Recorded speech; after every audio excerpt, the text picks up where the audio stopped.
வணக்கம். வணக்கம் சார். உங்களோட தகவல். என் பேர் கணேசன். சரிங்க. எங்கள் அப்பா பேர் வடிவேல். சரிங்க. நான் வந்து அருங்கால் கிராமத்தில் இருக்கேன். ஓகே. என்னோட மாவட்டம் பார்த்தீங்கன்னா அரியலூர் மாவட்டம். சரிங்க. நம்ம வந்து பார்த்தீங்கன்னாக்கா கிட்டத்தட்ட 30 வருஷத்துக்கு மேலே வந்து சமூக சேவை செஞ்சுக்கிட்டு இருக்கேன். சரி. ரத்த தானம் அப்படின்ட்டு பார்த்தீங்கன்னாக்கா ஒரு 4 முறைக்கு மேலே வந்து ரத்த தானம் கொடுத்து ரத்தம் வழங்கியிருக்கேன். இதுக்கப்புறம் வந்து பார்த்தீங்கன்னா எனக்கு கொஞ்சம் சின்ன ஆக்சிடென்ட்னால அதுக்கப்புறம் ரத்தம் வழங்குறதுக்கான வாய்ப்பு இல்லாமல் போச்சு. அதை நினச்சி கொஞ்சம் வருத்தமாகவும் இருந்துச்சு. இருந்தாலும் பரவாயில்ல, நம்மளால் ரத்தம் கொடுக்க முடியலனாலும் நம்மளை சார்ந்தவளை கொடுக்க தேவைக்கான ரத்தத்தை கொடுக்க வைக்கணும் அப்படிங்கிற ஒரு முயற்சியில் நினைவு ரத்த தான அறக்கட்டளை சார்பாக நம்ம ஒருங்கிணைப்பு பண்ணி அதுக்கான செயலை நம்ம செஞ்சுக்கிட்டு இருக்கோம் ரெகுலராக. சரிங்க. உங்ககிட்ட ஒரு கேள்வி ஒன்று. சொல்லுங்கள். இப்போது எல்லாருமே ரத்த தானம் செய்யணுங்கிறாங்க.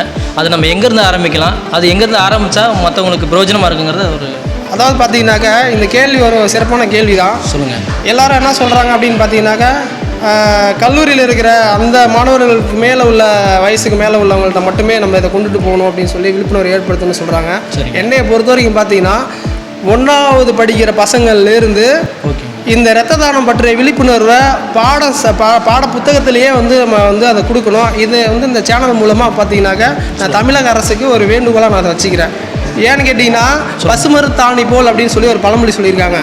எந்த ஒரு விஷயமா இருந்தாலும் அந்த அடிப்படையான சின்ன வயசில் கற்றுக்கக்கூடிய சின்ன வயசுலேருந்து நம்ம கொண்டு வரும்போது மட்டும்தான் இது இப்போ மிகப்பெரிய விழிப்புணர்வு வந்து பின்னாடி வரக்கூடிய ஜெனரேஷனுக்கு இது வந்து ஒரு வழிகாட்டி அமையும்.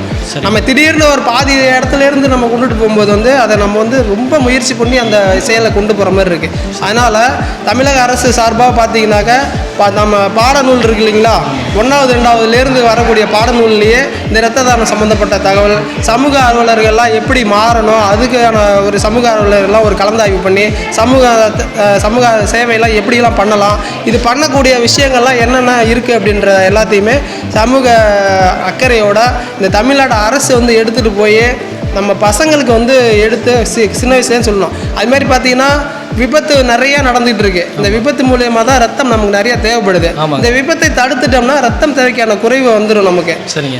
அதனால வந்து பார்த்தீங்கன்னா விபத்து நடக்காத ஒரு சமூகத்தை நம்ம உருவாக்கணும் அப்படின்னு பார்த்தீங்கன்னாக்கா அதுவும் நம்ம சின்ன வயசில் அதாவது பள்ளியோட அந்த தொடக்கப்பள்ளியிலேருந்து நம்ம தொடங்கிட்டு வரும்போது மட்டும்தான் இந்த போக்குவரத்து விதிகள்லாம் என்ன, இந்த போக்குவரத்துலாம் எப்படி நம்ம பயணிக்கணும், எந்த அளவில் போகணும், எந்தெந்த சாலையில் எப்படி பயணிக்கணும், இந்த மாதிரி விஷயங்கள்லாம் அடிப்படை விஷயங்கள்லாம் நம்ம வந்து சின்ன பசங்கள்லேருந்து கொண்டுட்டு போகணும்.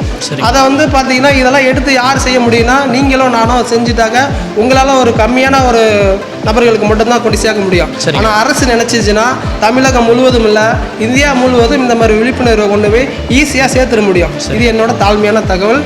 நான் வேண்டுகோளாகவும் வைக்கிறேன். ஐயா முதல்வர் ஸ்டாலின் இருக்காங்க, வரக்கூடிய முதல்வராக இருக்கட்டும், எல்லாருமே வந்து பார்த்தீங்கன்னாக்கா மற்ற செயல்களில் வந்து கவனம் செலுத்திட்டு இருக்காங்களே தவிர மக்களை வந்து கீழே இருந்து மேலே எடுத்துகிட்டு போகணுங்கிற அந்த செயல்களில் வந்து அதிகபட்சம் ஈடுபடுறாங்களான்னு ஒரு கேள்விக்குறியாகவே இருக்குது. கிட்டத்தட்ட 75 ஆண்டுகளுக்கு மேலே ஆயிடுச்சு சுதந்திரம் பெற்று. இன்னும் வறுமை கோட்டுக்கு கீழேயே மக்கள் நிறைய பேர் இருக்காங்க. இன்னும் வந்து யாசகம் ஏந்தி எடுத்து பிழைக்கிறவங்க நிறைய பேர் இருக்காங்க. அது இந்த நிகழ்ச்சி மூலமாக நான் வந்து ஒரு வேண்டுகோளாக நம்ம வச்சுக்கிறோம். சரிங்க. ஓகே. நன்றி.